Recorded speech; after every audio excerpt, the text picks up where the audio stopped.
गई लतिका। हाँ माँ जी। कितने की आई सब्जी? अरे माँ जी पूछो मत, 100 रुपए किलो टमाटर, 50 रुपए किलो प्याज और 40 रुपए किलो आलू। भिंडी भी तो सस्ती नहीं हो रही। बाप रे, बताओ इस महंगाई के जमाने में हम जैसे गरीब लोग क्या खाएंगे और क्या बचाएंगे। हाँ माँ जी, पूरे 500 रुपए की सब्जी आई है, वो भी बस हफ्ते भर के लिए। लो बताओ, जब मेरा ललित छोटा था ना भाई साहब, 80 से 90 रुपए में सब्जियों से थैला इतना भर जाता था कि मैं तो उठा भी नहीं पाती थी। तेरे ससुर जी ही उठा कर लाते थे घर, और फिर भगवान ने एक दिन उन्हें उठा लिया।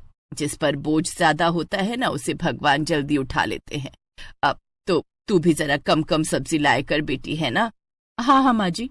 इसके बाद लतिका रसोई में चली गई और फ्रिज खोलकर उसमें सब्जियां लगाने लगी। तभी उसकी सास वहां फिर उसके पास आई। ये क्या कर रही हो लतिका? फ्रिज में सब्जियां लगा रही हूँ माँ जी।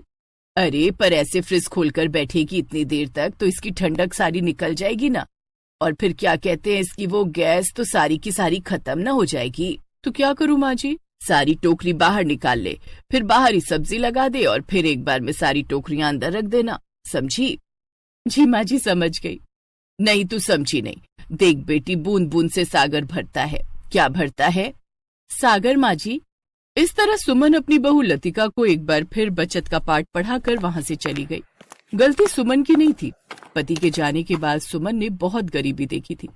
पाई पाई जोड़कर उसने अपने दोनों बेटों को पढ़ाया लिखाया था, इसीलिए वो हमेशा अपनी बड़ी बहू लतिका को बचत करने को कहती रहती थी। फिर उसी शाम, माँ हम आ गए। आओ आओ, जल्दी से हाथ मुंह धो लो, मैं चाय बनाती हूँ। नहीं माँ जी आप बैठी, मैं लाती हूँ चाय बनाकर। ये कहकर लतिका रसोई में चली गई और फिर, अब तुम दोनों से कुछ बात करनी थी। हाँ माँ बोलो ना। अब तो रचित की भी उम्र हो गई शादी की। घर की हालत तो देख रहे हो ना आप, हम दोनों मिलकर भी इतनी कमाई नहीं कर पाते कि घर अच्छे से चला सके। ऊपर से एक और जिम्मेदारी ले लूं, ना मैं भी तैयार नहीं हूँ। अरे भगवान पर भरोसा रख, देखना अपनी लतिका कितनी समझदार है। बस दुआ करो कि छोटी बहू भी ऐसी ही आ जाए।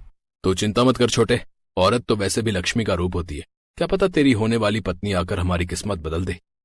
ठीक है भैया, जैसा आप और माँ चाहो। रचित ने शादी के लिए हाँ कर दी थी। उसके बाद से ही ललित और सुमन ने रचित के लिए लड़की देखनी शुरू कर दी और फिर एक दिन उनकी तलाश पूरी हुई। कुछ दिन बाद रितिका घर की छोटी बहू बनकर आ गई। रितिका, ये लतिका है, तेरी जेठानी। तेरी जेठानी बहुत ईमानदार और समझदार है, खूब बचत करके चलती है। अरे इतनी ईमानदार है कि सब्जी लेने भेजो तो आकर एक एक पैसे का हिसाब देती है। अब गरीब का घर ऐसे ही तो चलता है ना बेटी, तुम भी लतिका जैसे ही संभालना घर को। रितिका का ससुराल में पहला दिन था। वो समझ गई थी कि उसकी सास और जेठानी बहुत कंजूस थी। वो मन ही मन बुदबुदाने लगी, हे भगवान कहाँ आकर फंस गई, कहीं यहाँ मैं एक एक पैसे के लिए ना तरस जाऊं। क्या सोच रही है छोटी बहू? कुछ नहीं माँ जी। फिर एक हफ्ते बाद, लतिका सब्जियां खत्म हो गई बेटी, जा बाजार से सब्जी ले आ। जी माँ जी। ये लो 500 रुपए, हफ्ते भर की सब्जियां तो आ जाएंगी ना इतने में। हाँ जी, आ तो जानी चाहिए। अब बहू एक काम कर, रितिका को भी अपने साथ ले जा। नहीं, वो तो अभी नई बहू है ना, बाद में ले जाऊंगी ना कभी। अरे कब तक बनी रहेगी नई बहू, उसे भी साथ ले जा, वो भी तो देखे मंडी बाजार वगैरह कहाँ है सब। ठीक है माँ जी। लतिका रितिका को अपने साथ सब्जी मंडी ले गई। रास्ते भर लतिका यही सोच रही थी कि अब वो रितिका के सामने मोमोज कैसे खरीदे। तभी उसे एक आइडिया आया। रितिका, ये लो 100 रुपए, तुम वहाँ सामने से 2 किलो प्याज ले लो, तब तक मैं वहाँ से हरी सब्जियां लेकर आती हूँ, फिर तुम इसी जगह मिलना, ठीक है? ठीक है भाभी। दोनों बहुएं अलग अलग दिशाओं में चल पड़ी।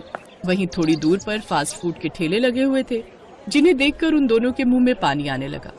लतिका सबसे नजर चुराते हुए मोमोज वाले ठेले पर पहुंची और आंख बंद कर मोमोज का मजा लेने लगी। तभी उसे हल्का सा धक्का लगा। एक दूसरे को ऐसे देखकर दोनों की ही सांसें अटक गई। तुम यहाँ क्या कर रही हो? वो मैं वही जो आप कर रही हो। इसके बाद देवरानी और जेठानी जोर जोर से हंसने लगी।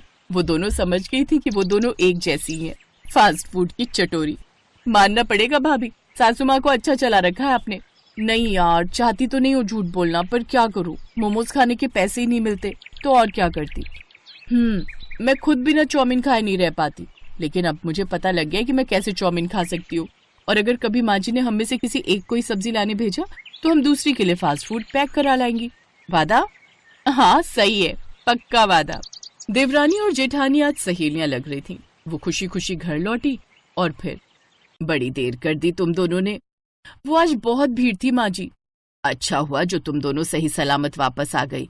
अरे पता है क्या हुआ, रचित बता रहा था कि 2 दिन पहले ही मंडी में एक औरत को किसी ने चाकू मार दिया।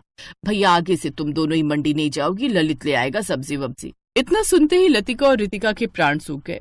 उन्हें अपने प्राणों से ज्यादा मोमोज और चाउमीन की फिक्र सताने लगी। और फिर एक दिन, भाभी मुझे चाउमीन खिला दो वरना मैं मर जाऊंगी। मोमोज के बिना तो मेरे भी प्राण सूखे जा रहे हैं। भाभी एक आइडिया है, क्यों ना हम घर पर ही ट्राई करें। नहीं नहीं माँ जी जान ले लेंगी। अरे सिर्फ हम दोनों के लिए, उन्हें बताएगा कौन। अच्छा तो फिर चल, तू तैयारी शुरू कर, मैं बाहर पहरा देती हूँ। फिर जब तेरी चाउमीन बन जाए तो मैं अपने मोमोज बनाऊंगी। ठीक है भाभी। दोनों बहुएं अब ऐसे ही घर की रसोई में मोमोज और चाउमीन बनाने लगी। दोनों बहुओं को अब मोमोज और चाउमीन बनाने में महारत हासिल हो गई थी। और फिर एक दिन, क्या हुआ ललित रचित, तुम दोनों का मुंह क्यों उतरा हुआ है? माँ हमारी फैक्ट्री बंद हो गई, हम दोनों की नौकरी चली गई। अब समझ नहीं आ रहा कि क्या करें। भैया मेरी मानो तो कुछ छोटा मोटा पर अपना ही शुरू करते हैं। रचित का इतना कहना ही था कि तभी रसोई में लतिका ने रितिका से कहा, रितिका यही मौका है, झट से मोमोज और चाउमीन निकाल प्लेट में, जल्दी कर।